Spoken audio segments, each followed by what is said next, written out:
The stage of human desire has always been haunted by silence. Not the silence of absence, but the silence that lingers like a shadow between two gazes, between the unspoken and the unbearable. A woman who understands silence does not need to declare her strength.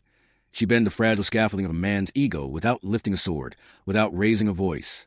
It is not domination by force, but an invisible alchemy, an atmosphere that alters the pulse of his thoughts and reshapes his relationship to himself. Carl Jung once warned that what lies beneath the surface of psyche is far more dangerous than what is seen in daylight. The unconscious carries archetypes, timeless forms of human energy, that erupt through us in ways that even the most rational man cannot control. Among these forces, the feminine is not a soft ornament but a vast ocean, capable of pulling him under until he drowns in his own reflection. The man who believes his ego is untouchable has already built a tower that will collapse upon him. Ego is brittle when met with mystery, and mystery belongs to the feminine. Not the mystery of manipulation, but the mystery of depth, of a presence that refuses to explain itself. When he stands before such presence, he feels a quiet dismantling. His rehearsed charm, his strategies of seduction, his carefully staged dominance, they begin to lose their meaning.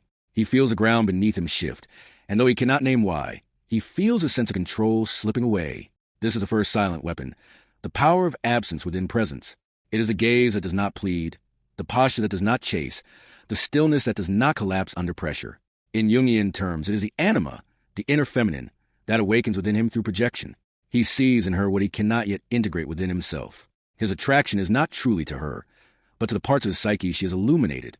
Yet because his ego cannot comprehend this, he mistakes the gravity for love, for lust, for power. And all the while, she does not need to act. She simply embodies. But silence is not passive. It is confrontation without words. The Stoics knew that to master desire, one must master reaction. A woman who embodies her energy in this way does not react to his provocations, does not bend to his demands, does not shatter under his withdrawal. She becomes a mirror he cannot escape. Every attempt he makes to control her becomes another line drawn across his own reflection.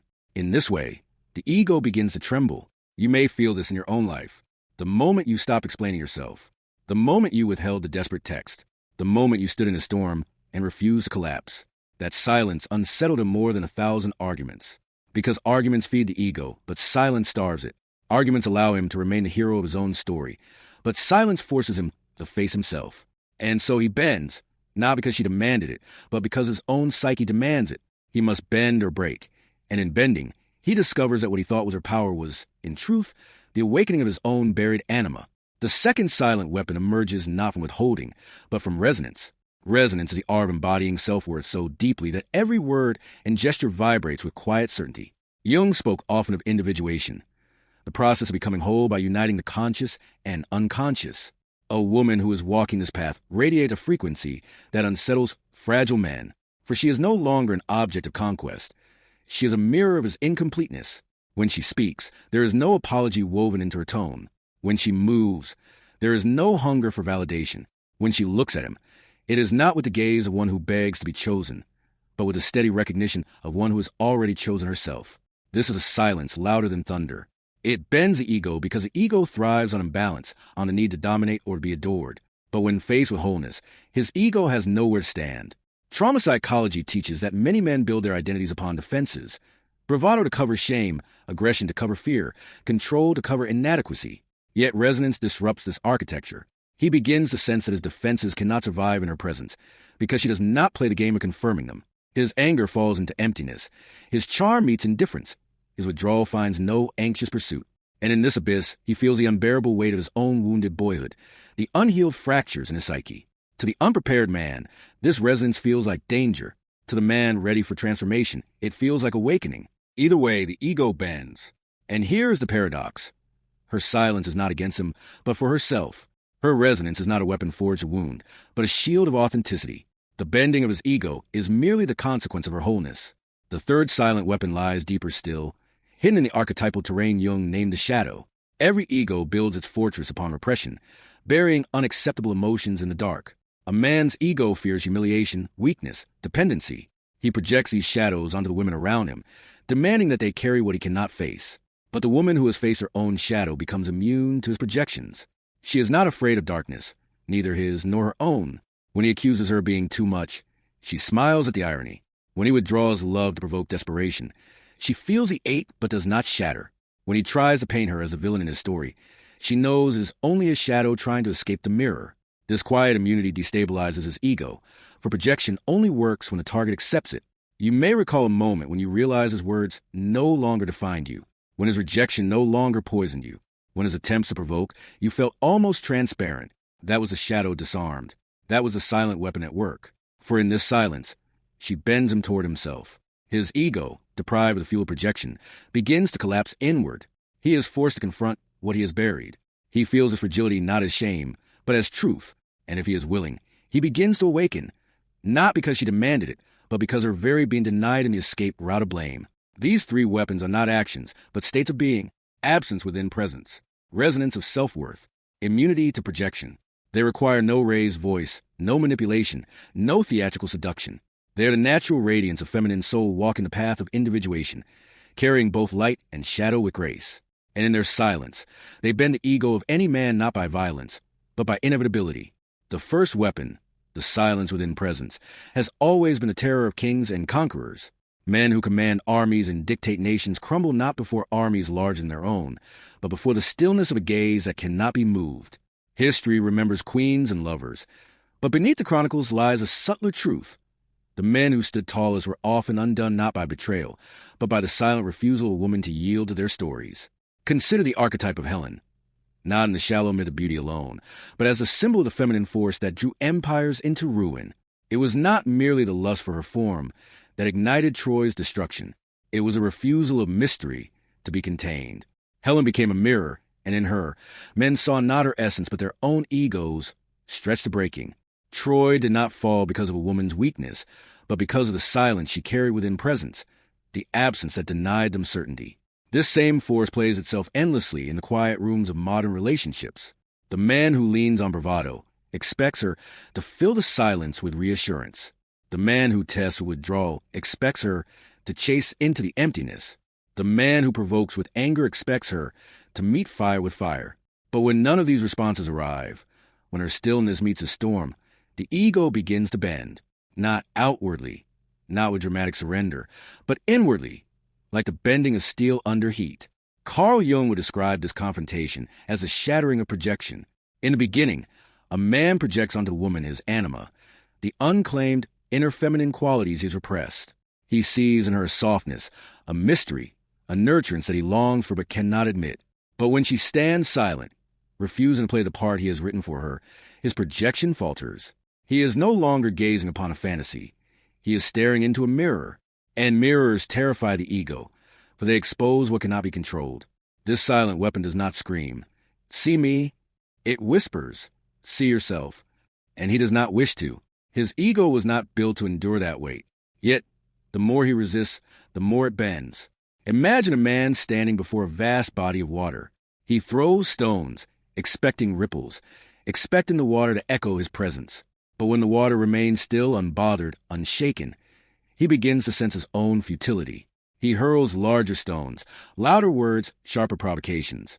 Yet the water reflects only his own desperation. The silence of the feminine, like that water, absorbs without response. And in that refusal to echo him, she dismantles the scaffolding of his ego. You have seen this perhaps, though you may not have named it. The way he circles back after you no longer chase. The way he grows uneasy when your absence lingers longer than his pride predicted. The way he finds himself haunted not by your words, but by the silence you left behind. That is the bending. His ego cannot tolerate the vacuum, and so it collapses inward into his own unconscious. Stoic philosophy mirrors this feminine art. The Stoics taught that control is an illusion. The only true power lies in governing one's own response. To remain unmoved by insult, by withdrawal, by rejection, this is mastery. Yet where the Stoics forge his discipline with iron restraint, the feminine embodies it with mystery. She does not grit her teeth to appear unshaken. She is unshaken. Her silence is not a tactic, but a truth. She has stepped out of his battlefield altogether, and he finds himself swinging swords into mist. Trauma psychology adds another dimension. Many men, carrying unhealed wounds, create storms in order to provoke chaos. Chaos is familiar. It mirrors the households in which they were shaped. But when a woman refuses the invitation into that storm, when she holds her ground without collapse, he is forced into a terrifying confrontation with unfamiliar peace. It is here that the ego trembles most. For chaos, though painful, allows him to remain unconscious. Silence offers no such refuge. Silence exposes. Silence compels him to feel the weight of what he has buried. And yet, this weapon is not cruelty. The feminine silence is not a punishment, nor a manipulation. It is the natural expression of her individuation. She has entered the realm of her own psyche, faced her own shadows, and no longer needs to perform the endless theater of justification. She has no appetite to chase, no compulsion to explain, no hunger to be validated. Her silence is not absence of love, but the presence of self. For the man who is fragile, this silence feels like abandonment. His ego screams that she has wounded him, that she has betrayed the script. But for the man who is ready, the bending becomes initiation. He begins to sense the futility of his projections. He begins to feel the emptiness of his defenses. He begins, painfully, to awaken. Jung once wrote that the meeting of two personalities is like the contact of two chemical substances. If there is any reaction, both are transformed. This is the essence of the first weapon. In her silence, he cannot remain who he was. He must either bend into growth or shatter into retreat. But do not mistake this bending for surrender to her. It is not she who takes his power. It is his own unconscious, rising to meet him, demanding that he integrate what he has long avoided. She is merely the catalyst, the mirror, the alchemical container. Her silence does not break him. It reveals that he was already breaking. And so, the weapon cuts without striking, wounds without blood, conquers without conquest. It is the silence of the feminine, and it bends the ego not with force, but with inevitability. The second weapon is subtler, yet far more devastating than silence alone. It is a resonance of self-worth, the vibration of a soul that has entered into its own gravity, so complete within itself that no external crown, no masculine approval, no fleeting conquest can alter its axis. This resonance is not loud. It does not parade itself in glittering declarations or desperate affirmations. It is quieter than breath, yet when a man encounters it, he feels its weight immediately.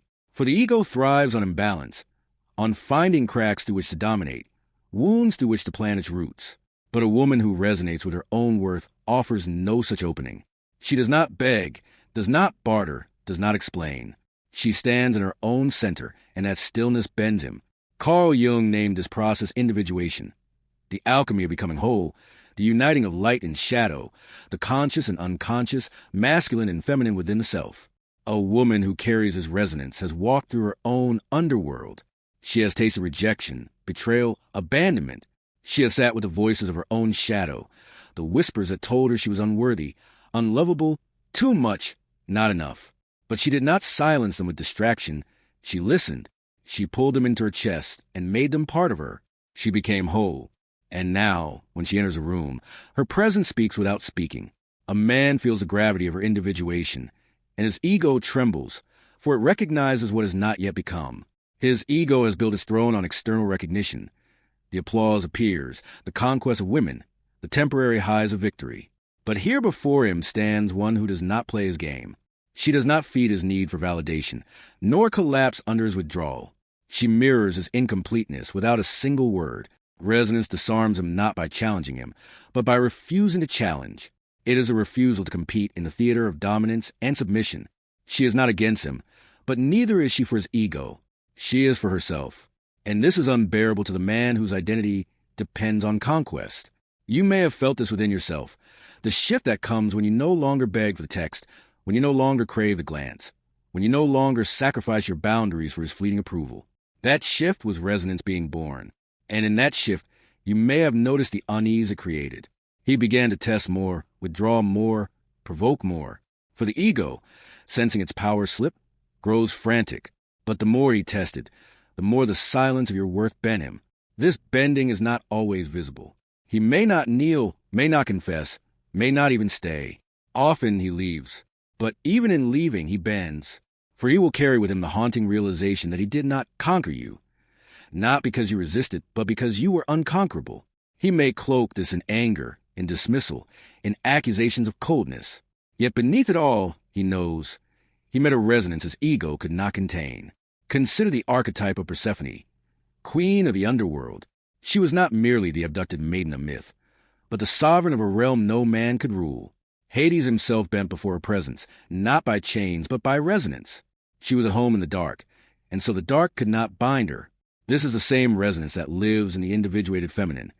She was face or shadow and wears it like a crown. Trauma psychology reveals why this resonance is so devastating to the fragile masculine. Many men mask unhealed wounds with masks of dominance. The boy abandoned by his mother becomes a man who seeks validation through endless women. The boy humiliated by his father becomes a man who builds power through aggression. Yet when he meets a woman whose self-worth is unshakable, those defenses collapse. She does not give him the frantic pursuit he expects. She does not give him the fragile adoration that props up his pride. She gives him nothing but the reflection of his own wound. And the ego bends because it cannot sustain itself without an external stage. But let this be clear. Resonance is not arrogance. It is not superiority. It is not the loudness of, I deserve. True resonance has no need to declare itself, for it is felt, not spoken. It is a quiet rhythm of someone who has chosen themselves so completely that even abandonment feels like a passing storm, not a devastation. This is why resonance attracts and terrifies simultaneously. To the unconscious man, it feels like rejection. To the man awakening, it feels like initiation, for he sees in her not a woman to conquer, but a mirror of the wholeness he has yet to claim. His ego bends, and in that bending, something else emerges, the faint whisper of his own anima, calling him toward individuation. In Jung's language, she is not his possession, but his guide. She awakens the feminine within him, not by teaching, not by words, but by resonance. And the ego, brittle and defensive, must either yield to this awakening or break against it. This second weapon does not demand. It simply is. Like a mountain, it does not move for the wind, yet the wind bends around it. Like the moon, it does not plead for the ocean, yet the tides rise to meet it. And so, the resonance of self-worth bends him not by force, but by inevitability. It compels him to confront his incompleteness. It dismantles his defenses without lifting a hand. It is a vibration, an energy, a state of being. And in its quiet, it is louder than all the storms of his ego combined. The third weapon lies deepest, hidden in the dark corridors where even the bravest fear to walk. It is not as visible as silence, nor as radiant as resonance. It is quiet or still, invisible even to the woman who carries it, until she notices that the projections of others no longer pierce her skin. This is immunity, the unshakable shield of one who has faced her own shadow and no longer fears it. Carl Jung spoke often of projection as a great thief of consciousness. What a man refuses to see in himself, he casts upon others, especially upon women, who so often become the screen for his denied anima. If he fears weakness, he calls her weak. If he despises his dependency, he paints her as clingy.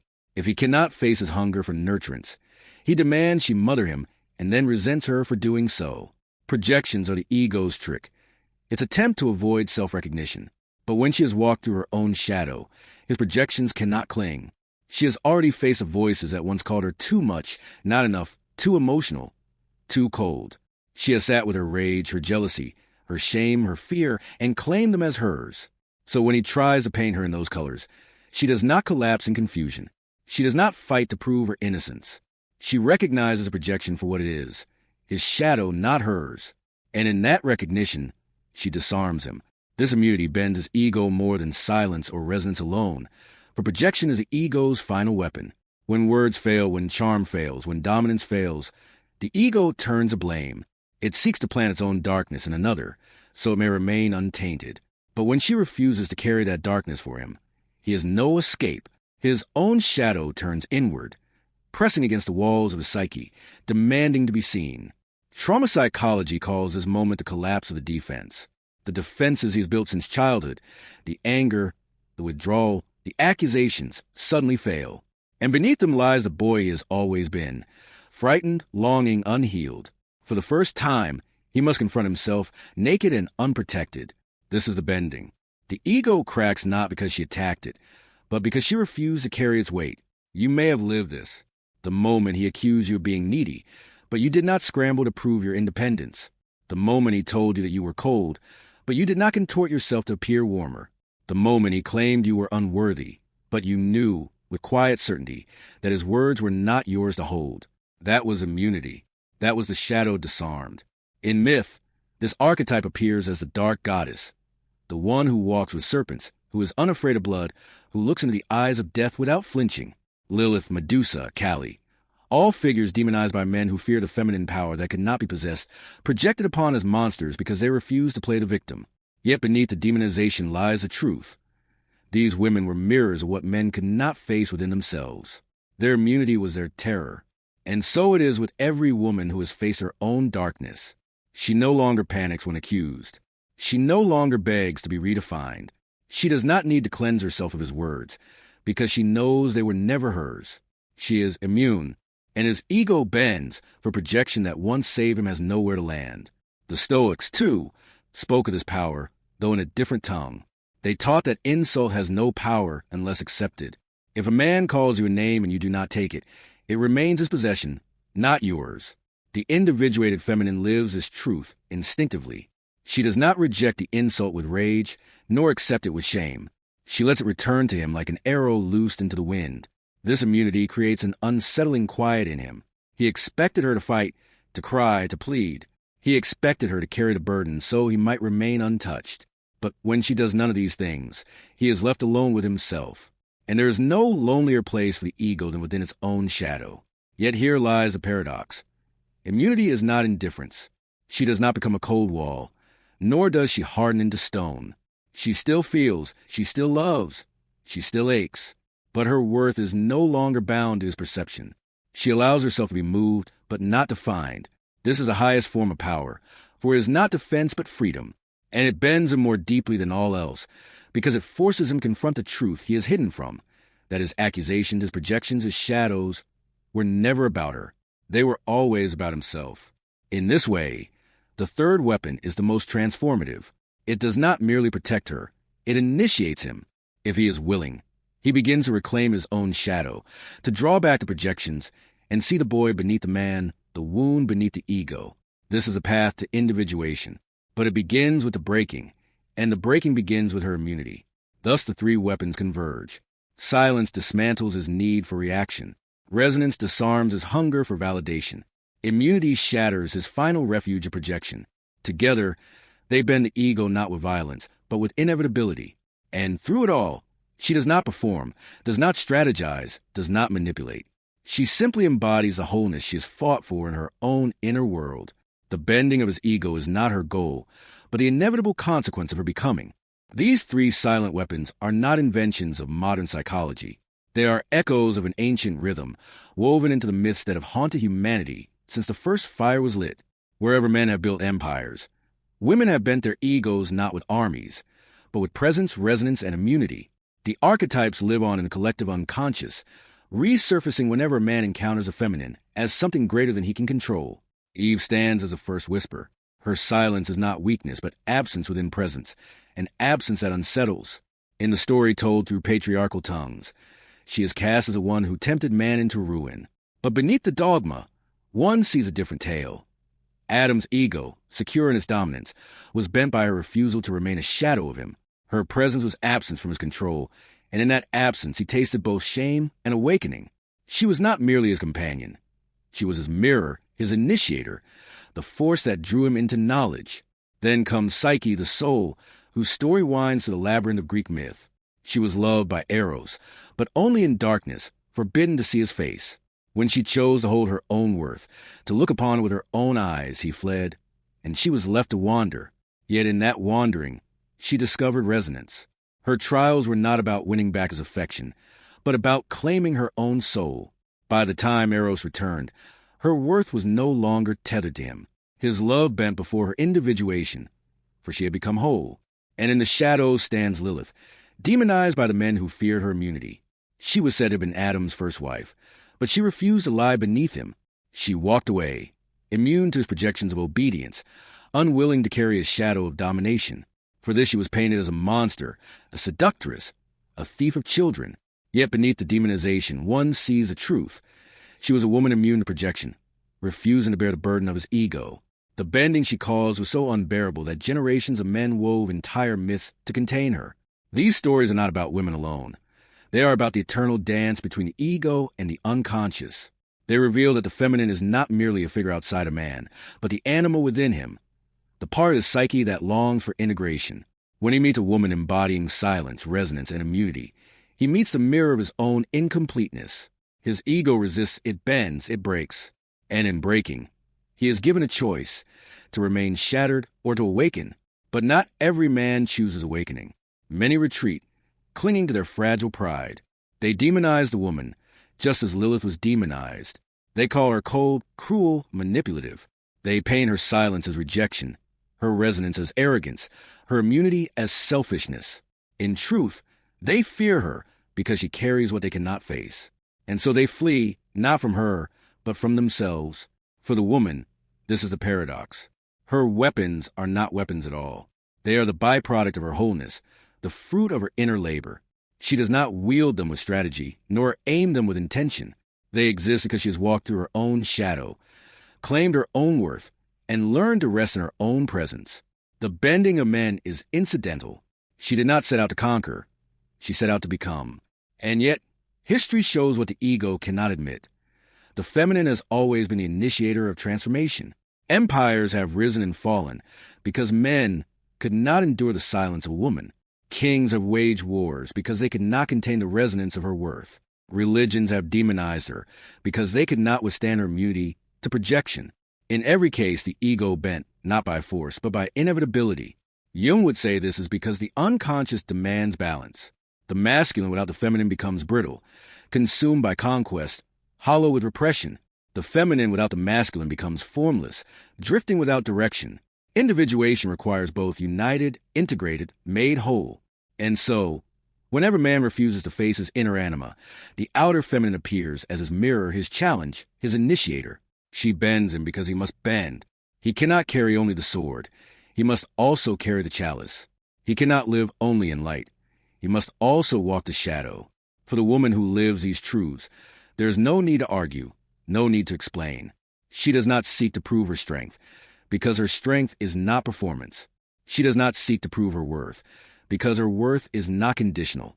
She does not seek to defend against his accusations, because they are not hers to carry. She simply is, and in her being, she bends him. It is not easy, for this path demands solitude. The silence that bends men also creates distance. The resonance that unsettles them also isolates. The immunity that disarms their projections also leaves her misunderstood. But the solitude is sacred, for it proves what she already knows. Her worth was never in their recognition. It was always in her wholeness. And perhaps this is the deepest weapon of all. Not silence, not resonance, not even immunity, but inevitability. The inevitability that truth bends illusion, that wholeness bends fragmentation, that presence bends ego. She does not need to raise her voice, for the unconscious has already spoken through her. She does not need to strike, for his own shadow has already pierced him. The feminine does not destroy the masculine, she awakens it. But first, she bends the ego. And only then can love, true love, rooted in wholeness, emerge. The third weapon is silence. But not the brittle silence of punishment, nor the loud silence of pride. It is the silence of a woman who has dissolved her need to prove, who allows the mystery of her being to thicken the air around her. Men's egos thrive on noise, on applause, on confirmation that their projection of dominance is received and reflected back. When the feminine withdraws her energy from this game, when she neither feeds his conquest nor resists it, she becomes an abyss into which his ego cannot cast its reflection. In that abyss, his identity trembles. For the male psyche, shaped by centuries of conquest and external validation, there is no mirror more haunting than the woman who listens without affirmation, who looks without reacting, who simply is. This silence does not reject, nor does it invite. It bends because it cannot be bent. In Jungian terms, this silence is a call of the Anima, the inner feminine within every man, pulling him toward depths he has long avoided. The man who clings to his ego finds her silence unbearable, for it forces him to hear the unspoken voices of his own soul. He mistakes it for coldness, when in truth it is his own estrangement from inner intimacy. The silence does not scold him, but it does strip him. It reveals his projection, makes it echo until he realizes that the sound he hears is not hers, but his own. And in this moment, he bends, not outwardly, not immediately, but in the subterranean shifts of his own psyche, where he begins to sense that her power is not in what she says, but in what she withholds. The Stoics understood this in their meditations on indifference, to not be moved by praise or insult, to remain anchored in one's essence. This is a power that disarms those who depend on reaction to confirm their existence. The feminine silence, when rooted in self-worth, is not the silence of absence, but a presence intensified. It teaches him that there is something beyond conquest, something beyond his ego's hunger, the vast, untouchable interiority of the feminine soul. A man may rage, he may tempt, he may plead, but in the face of silence that does not abandon, that does not chase, that does not bend, his ego begins to at this point. You may be wondering, why does the memory of you carry such a gravitational pull in his psyche? The answer lies in a hidden archetype Jung spoke of, the forbidden desire. Men are wired to chase what feels just beyond their reach. And if you represented something he wanted deeply but could never fully possess, whether it was your love, your independence, or the mystery of your soul, then you became imprinted as a symbol in his unconscious. It is not just you he remembers, it's what you represented. A door he couldn't open, a flame he couldn't control, a dream he couldn't hold on to. And here's the paradox. The more he tries to bury that desire, the more it grows. What is repressed in the unconscious doesn't die. It becomes more powerful. This is why he can be with other women, laugh, pretend he's moved on. Yet the moment something reminds him of you, a part of him stirs awake, haunted by what was unresolved. You became the embodiment of his unfinished story, and unfinished stories echo louder than those that found closure. At this point, we must turn to one of Jung's most fascinating insights. The archetypal dance that plays out between men and women, the timeless rhythm of desire and distance, pursuit and retreat. When a man can't forget a woman, it's often not the woman herself who haunts him, but the archetype she awakened within him. She may have embodied, even unconsciously, his anima projection, the feminine image deep within his unconscious that symbolizes life, love, creativity, and meaning. This is why her presence felt magnetic, why her absence feels unbearable. Because when she walked into his life, he wasn't just meeting her. He was meeting a hidden part of himself, reflected through her eyes, her smile, her essence. And when she walked away, he didn't just lose her. He lost his connection to that part of himself, the part she awakened. This is why he dreams about her, why certain songs pull him back to her memory, why he feels that no one else measures up. It's not simply about attraction. It's about archetypal activation. And here's the paradox. The more he resists this truth, the more haunted he becomes. Because in Jung's view, the psyche will not rest until the hidden is made conscious. Her role, whether she knows it or not, was to awaken him. But whether he grows from it or stays trapped in longing depends entirely on his willingness to confront his shadow and integrate his anima. This is why letting go feels impossible. Because deep down, he is not being asked to let go of her. He is being asked to reclaim himself. At some point, you realize the truth. Your power was never about him, never about making him remember, never about whether he chases or not. Your power is in the way you live when no one is watching. This is where the real psychology takes root. Jung spoke of individuation, the process of becoming whole. And wholeness isn't found in whether someone desires you, but in whether you embody the life you're proud of. Imagine a woman who wakes up in her own rhythm. She dresses not to impress, but to express. She fills her days with things that nourish her soul, music, work that excites her, conversations that challenge her, solitude that strengthens her. Her energy isn't restless anymore. It's grounded. This is a turning point that makes men, and really anyone, unable to forget you, because you stop living as a reflection of them, and instead become a mirror of the life they wish they had. When you no longer carry the hunger to be remembered, you become unforgettable. And here lies the paradox. The more you root yourself in your own radiance, the less it matters if he ever thinks of you again, because you've already stepped into a truth so much bigger than his memory. There's one last truth to understand. Men don't become emotionally addicted to women who give them everything at once. They become addicted to the woman who knows how to remain a mystery, even while being deeply intimate. When you leave small gaps for him to fill with his imagination, when you allow him to wonder, to pursue, to earn deeper layers of you, you create an emotional rhythm that keeps his desire alive. Psychology calls this the Zygarnik effect. The mind is wired to fixate on what feels unfinished. And in love, when a man feels there's always more to discover in you, he will never stop chasing. It's not about playing hard to get. It's about being real, but not rushing to reveal every thought, every wound, every desire. It's about balancing intimacy with a touch of enigma, because a woman who reveals too much too soon satisfies curiosity, but the woman who holds a little back ignites obsession. So remember, you don't need to be perfect. You don't need to perform. You just need to understand the deep psychology of connection. By embodying authenticity, vulnerability, respect, emotional play, and a touch of mystery. You don't just capture his attention. You create the kind of bond that haunts his mind and lingers in his heart. That's how men become emotionally addicted, not by accident, not by games, but by the irresistible power of feminine psychology. And there you have it. The hidden truth behind why his attraction to you is far deeper than he even realizes. These patterns aren't just random. They're written in the unconscious layers of desire, projection, and longing. Now it's your turn. If this video sparked something inside you, if it helped you see relationships and attraction in a way you've never considered before, don't just let it pass. Hit that like button so more women can discover these hidden truths, and subscribe so you never miss the next deep dive into the psychology of love, attraction, and empowerment. And I want to hear from you. Which part of today's video hit you the hardest? Drop your thoughts in the comments. I read them all, and your story might just inspire the next video. Remember, your power begins the moment you understand yourself. You are not just someone he can't forget. You are the mirror of his deepest psyche. So, keep stepping into that power. Until next time, stay radiant, stay magnetic, and never forget, the moment you embody your worth, the world has no choice but to respond.